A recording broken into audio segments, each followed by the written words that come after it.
All right, here we go. We have come to the end of 2022. And we've seen a lot of movies this year. I've talked about a shit ton of movies this year. A lot I didn't talk about because I didn't think anybody would be interested in some reviews like The Fableman, which was Spielberg's movie this year. I burnt the shit out of the corner of my mouth the other day on a fucking mozzarella stick.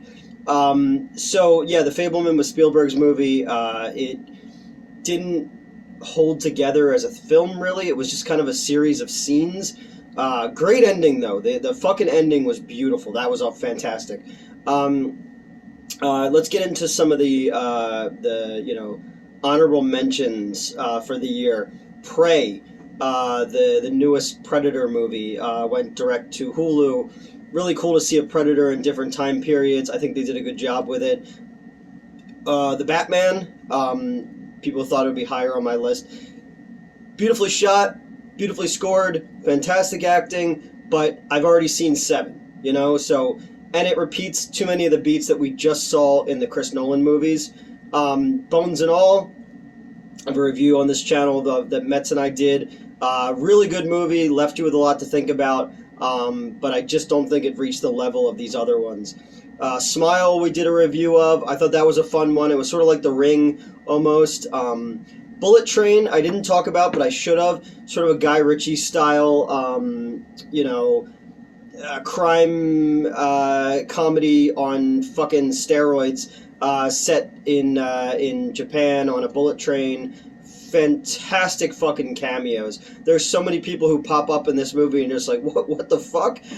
So I really dug that one. It's worth checking out. Woman King was really good as well. The woman who plays Amanda Waller in Suicide Squad and on Peacemaker is fantastic in this movie, doing a very physical part. The dude from the new Star Wars movies was in it as well. Glass Onion, I just saw. I liked it, but I don't think it's been in my head long enough to kind of ruminate on it.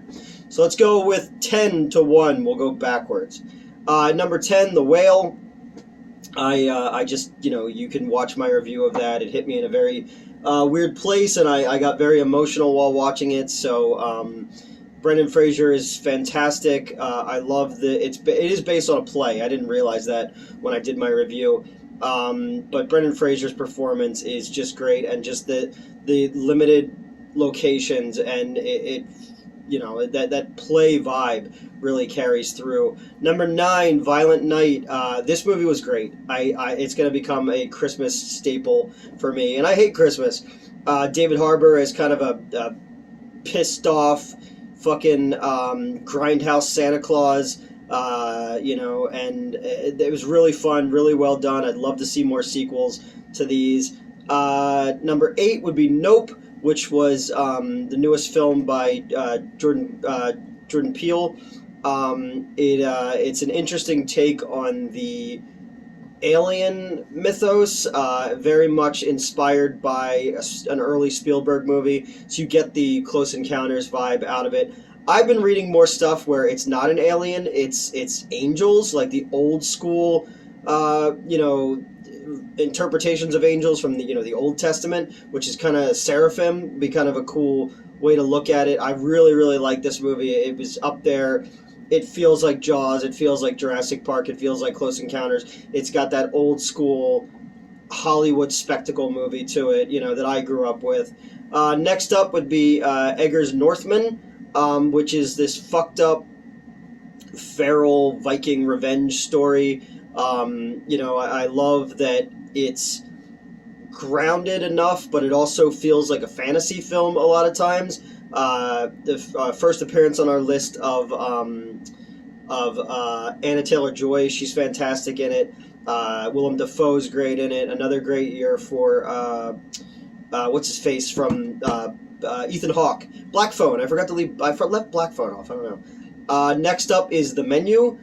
This movie was marketed as a horror movie, but really it's just like an indictment of fucking self-important people, whinies, foodies, fucking wannabe know-it-all film critics. Really fun ensemble piece, and I really, really enjoyed that one.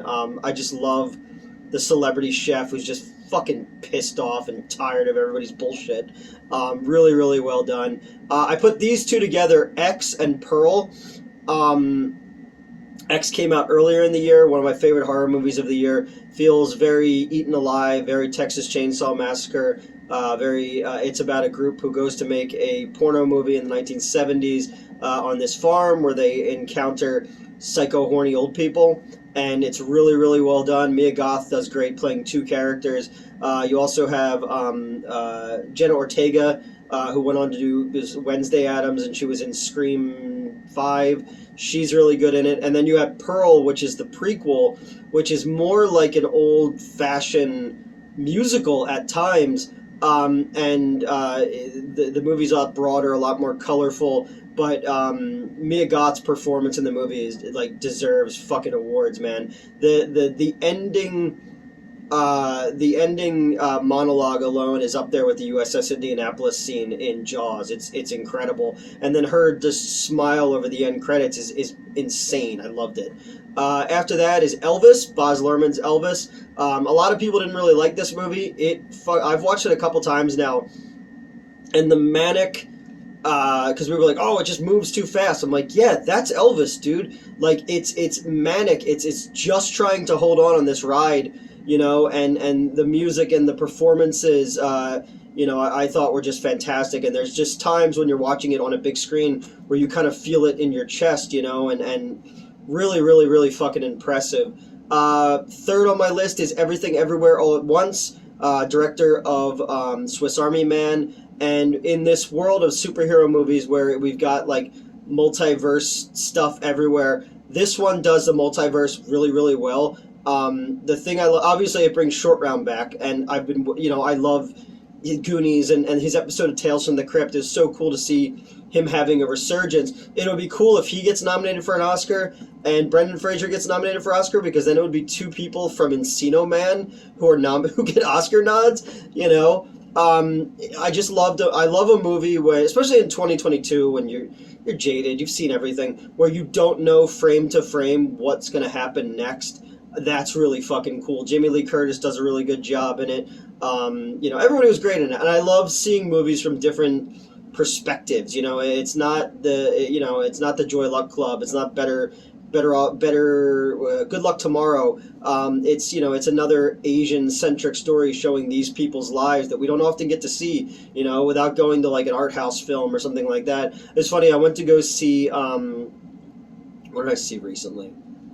I don't know, I saw something recently, and The Whale, and they had fucking all these A24 trailers before it, and I was like, art house movie trailers are essentially made by an AI, because you pick a genre and each one hits specific beats, and it's been that way since I used to go to the Ritz Theater back when I was a teenager and into college and stuff, which was like an art house theater. All those trailers all hit the exact same beats, and it's just funny. I just realized that. Second up on my list is Mad God, which is Phil Tippett's stop motion animation film. It is very experimental. It took him 30 years to make it. It's this bizarre, nightmarish combination of live action and puppets and stop motion, and you can read your own interpretation into it as to what it is, but I just thought it was fucking grisly and ugly and beautiful, something out of an early Tool music video, but it's streaming on Shudder. It's fucking brilliant and beautiful, and I love that Shudder gave them an opportunity to have a platform for this really bizarre, outside-the-box movie, and it's really, really cool. And I love reading all the different ideas of what the movie actually means. It's really, really cool. Number one is Top Gun. I never thought I would say this. When this movie was coming out, I had zero interest whatsoever. But honestly, in an age of movies like Jurassic World, Jurassic Dominion or something like that, these legacy sequels that actually are not legacy sequels.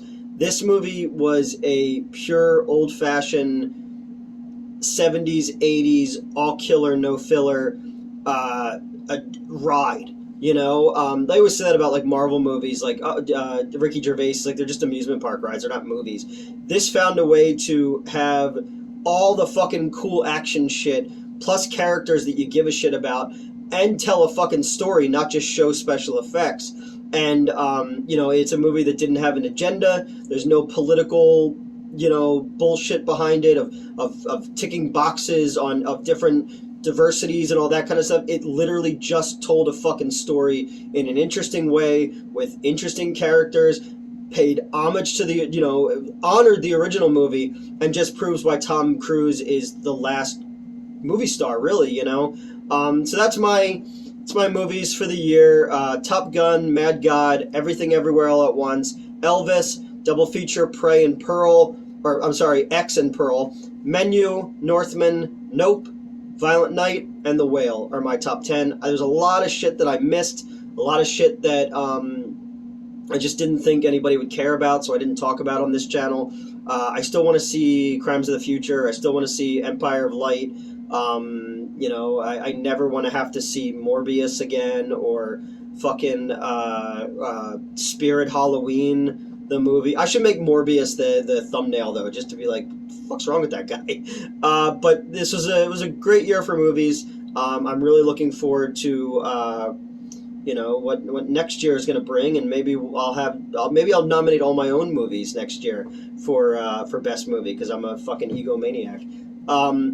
But yeah, thank you guys for joining me in 2022 and helping me grow this channel to over 10,000 subscribers, and joining the Discord, and people came out and bought the comics, and they'll go on sale wider in March. But I just want to say thank you to everyone for helping me make this year fantastic. And let me know what movies. Tell me in the comments, what was your favorite movies of the year? What movies should I have checked out that I didn't talk about?